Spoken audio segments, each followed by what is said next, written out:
Welcome back to Euro Football Daily, and whilst the World Cup has already given us plenty of excitement, we're going to look into 10 World Cup matches that resulted in unbelievable comeback. 10. Switzerland versus Austria, 1954.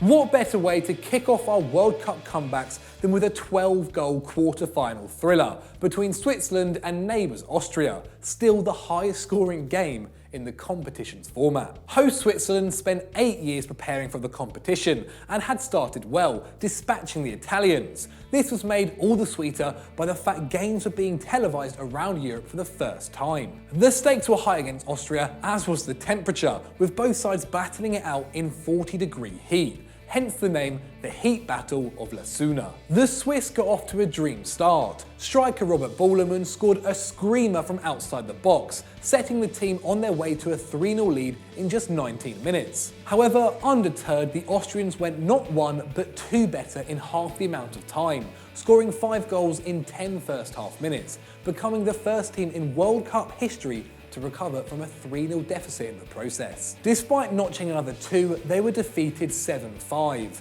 The day belonged to the Austrians and Theodor Wagner, who scored the tournament's 7th hat-trick. The Austrians went on to be trounced by the Germans in the semi, eventually finishing 3rd. 9. Germany versus Sweden, 2012. Although we are cheating a little bit here, picking a game which didn't take place at the World Cup finals, the qualifying match between Germany and Sweden in 2012 was one of the best comebacks the competition has ever produced. Zlatan Ibrahimovic was leading the Scandinavian side, but even he was expected to have a difficult time against Germany's squad containing Ozil, Neuer, Kroos, Müller, Royce and German top goalscorer Miroslav Klose. From the first whistle, Germany dominated, and by 15 minutes were 2 goals up, after they had effectively passed the ball into the back of the net, with Klose there both times for the final touch. Sweden were constantly pinned back, and just before half-time, Germany's BFG Per Mertesacker scored a 3rd. You would have thought Swedish manager Erik Cameroon would knock some sense into his side at half-time, but 10 minutes into the second half, Ozil had added another. 70,000 people had come to watch this game, and every single one of them must have thought this would be a humiliation. But there was some hope. Ibrahimovic managed to get one back on the hour, and just 2 minutes later, defender Michael Lustig had scored a 2nd after a mistake by Manuel Neuer. This gave Sweden hope, and with 15 minutes left, Johan Elmander cut the German lead to 1. Sweden now started to put Germany on the defence, with every player in the German box. But in the 93rd, Ramos Elm, who had only played in Sweden, Russia and the Netherlands, managed to secure a draw and a point. Sadly, the plucky Swedes still missed out on the 2014 tournament, losing a playoff to Portugal 4-2, with Ronaldo and Zlatan scoring all 6 goals between them. 8. West Germany versus the Netherlands, 1974. The Netherlands are arguably the greatest nation to have never won the World Cup, having been runners-up in 2010 and 1978. But it was 1974 where their bad luck began. Having beaten Argentina, East Germany and Brazil on their way to the final, the Netherlands would face the other half of Deutschland, hoping their total football would be enough to overpower a defence led by Franz Beckenbauer. And when the game kicked off, Johan Cruyff's team got off to a flying start. Within 2 minutes, the 3-time Ballon d'Or winner was brought down inside the German box, and the Dutch were awarded a penalty, which Johan Neeskens slotted away to give the Netherlands the lead. The goal was so early on in the game, the Germans hadn't even touched the ball. This was as good as it got for the Orange, as 20 minutes later they had given away a penalty themselves, which Paul Brittner converted.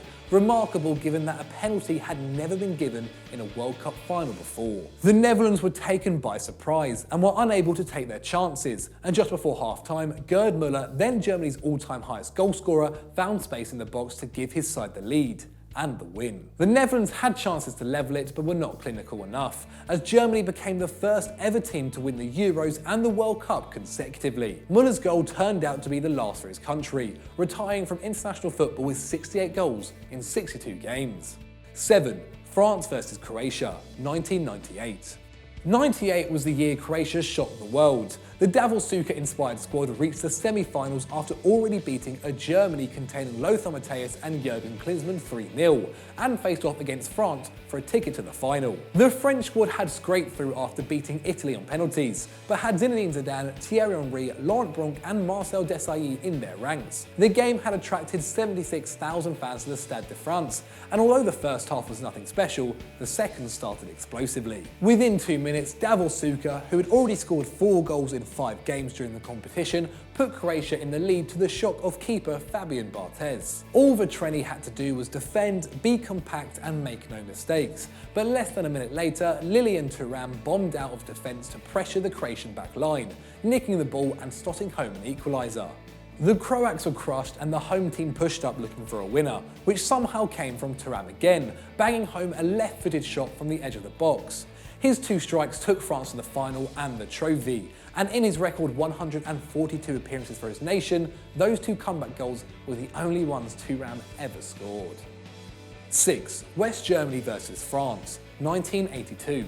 The 1982 semi-final between West Germany and France was by far the most entertaining match in that tournament, with Michel Platini, who would go on to win 3 Ballon d'Ors, calling it his most beautiful game. Germany scored first through a Pierre Libarski rebound. However, that lead wouldn't last long, as 10 minutes later France equalised, Platini scoring a penalty after Bernard Forster got pulled down in the box. Despite both sides having chances and Le Blues hitting the crossbar in stoppage time, the game needed an extra 30 minutes to settle the match. France were 2-1 up after just 2 minutes, and 6 minutes later Giresse gave them a 3-1 advantage, firing home a beautiful outside of the boot shot off Schumacher's right post. But the Germans weren't done. Still in the first half of extra time, they dissected the famed French midfield, spiralling across into the box, which Rummenigge was the first to reach to, flicking over the goalkeeper's head and into the net. A Fischer bicycle kick levelled the scores and took the game to penalties, but Harold Schumacher, who had already sent Patrick Baston to hospital, sent Le Blues home,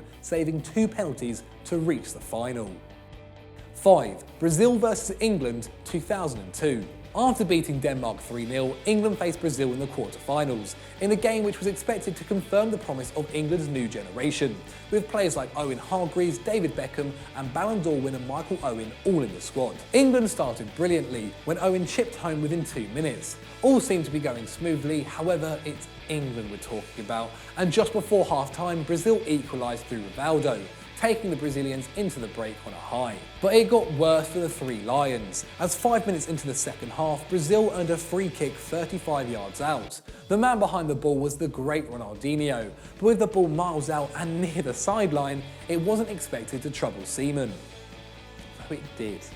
It f***ing did. However, the stopper made trouble for himself, coming so far out in preparation for a cross that he couldn't retreat quickly enough when the midfielder shot, the ball dropping astonishingly over Seaman's head and into the top corner. England were briefly offered hope when Ronaldinho followed up his wonder strike with a moronic red card, but despite playing half an hour up a man, the 3 Lions were unable to break through. Brazil cruised through the rest of the tournament, lifting their 5th trophy. 4th, North Korea vs Portugal, 1966. North Korea may not be the most popular nation right now, but back in 1966, the world was rooting for them. The North Koreans had already beaten 2-time winners Italy on their way to the quarter-finals after a Pak Du-ik 42nd minute goal.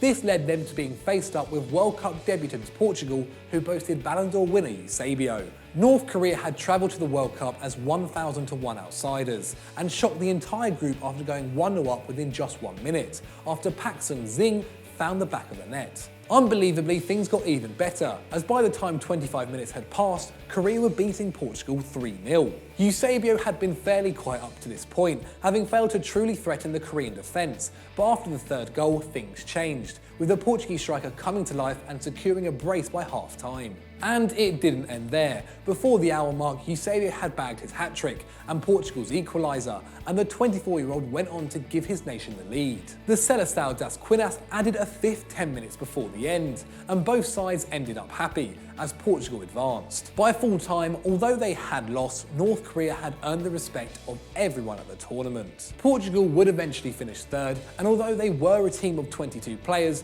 I think it's safe to say they owed their finish to just one man.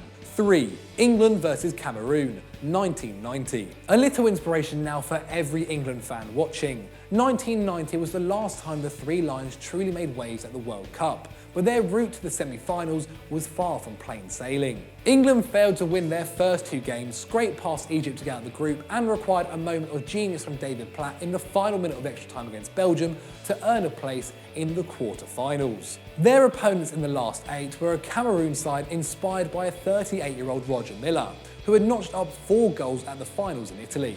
And after coming on at half-time, Milla made an instant impact, winning a penalty to draw the Lions level before assisting Eugene Akiki for his side's second 4 minutes later. But with England running out of hope and ideas, Gary Lineker won the game's second penalty with 7 minutes remaining and putting it away before repeating the feat in extra time. It marked the Three Lions' best performance in a World Cup since 1966 and earned manager Bobby Robson legendary status, but it would inevitably end in heartbreak against West Germany in the semis. 2. South Korea versus Italy, 2002. Going into Italy's last 16 clash with host South Korea, the Nerazzurri were nervous. Despite being ranked 22 places above their opponents, the ghost of 1966, in which they lost to North Korea, loomed large. So much so that journalist Emmanuel Aduso wrote, "Just saying the word Korea is a nightmare in itself." But Italian fans were confident. Despite scraping out of their group, they had lost the Euro 2000 final to a golden goal, had the world's most expensive keeper in Gigi Buffon, and a young, fresh squad of which 122-capped Paolo Maldini was the only player over 30. The South Koreans weren't confident, with their government issuing pre-match warnings to behave correctly if the result was against them. After 18 minutes, it looked bleak. Not only had Ah Jung-hwan had his penalty saved, but Christian Vieri's header had put the 3-time champions ahead. But Gus Hiddink's men, lining up in a 3-4-3, kept pressing, and Seol Hyun equalised in the 88th minute to force extra time. With 117 minutes on the clock, Jung Hwan, giving up 3 inches on Maldini, leapt above the Italian captain to score the most famous goal in his country's history. 3 million people flooded the streets of the capital, and South Korea had achieved the unthinkable. 1. Hungary versus West Germany, 1954. The 1954 World Cup final was expected to be a walkover. Hungary were dominant, having scored 17 goals in just 2 games during the group stage, putting 9 behind South Korea and beating West Germany 8-3, who they'd eventually play in the final. Hungary had averaged more than 6 goals per match, and Sandor Kocic had netted 11 of them. To top it all off, Hungary were unbeaten in over 30 games. From the final's first whistle, it looked like the game would go on how everyone thought. Within 6 minutes, future Real Madrid player Ferenc Puskas had scored the opener, and after another 2, Hungary had scored again, this time from Zoltan Cizbor. But West Germany found some luck just in time, with Max Morlock reducing the deficit in the 10th minute. The German was one of the most popular footballers in his country, and showed just why seconds after his strike, dribbling through the Hungarian defence to win a corner, which eventually led to Helmut Rahn heading home an equaliser. The game had seen 4 goals before the 20th minute. Hungary hounded the Germans, taking 24 shots and putting 14 on target, but keeper Tony Turek was in spectacular form, denying a previously undeniable attack. Finally, with 6 minutes to go, a half chance fell to Rahn, and he banged home the winner. Not only did the Germans win their first World Cup, but they ended the Golden Team's unbeaten run, with the game later named the Miracle of Bern. So those are our top 10 greatest World Cup comebacks. What do you think, and have we missed any out? Let me know in the comments below. If you've enjoyed this, why not check out Football Mundial and Educating Jelub, and let me know what you thought of that in the comments of that video. And as always guys, don't forget to like and subscribe.